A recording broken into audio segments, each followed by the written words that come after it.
Ploile au lovit ca un uragan vestul țării și în doar câteva minute parcă blestemate au lăsat zeci de familii fără agoniseala de o viață. În Bihor, potopul a distrus gospodării și a rupt poduri, iar vieții oameni prinși în mijlocul viiturii ca într-o menghină au fost salvați la limită de pompieri.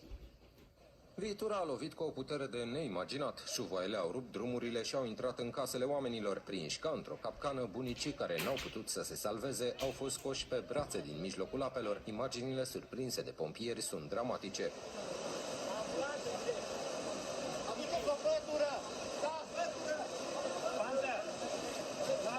În județul Bihor, codul roșu de inundații a fost valabil doar o oră, timp în care ploaia a făcut prăpăd. În fața șuvoaielor, oamenii au fost neputincioși. Soții Lazar au ridicat din temelii cu propriile mâini o casă în orașul Vașcău. La parter au deschis un mic restaurant, afacere de familie din care și-au întreținut băiatul la Facultatea de Mediu din Oradea. Apa le-a luat în mai puțin de o oră toată agoniseala. Și-a auzit o gălăgie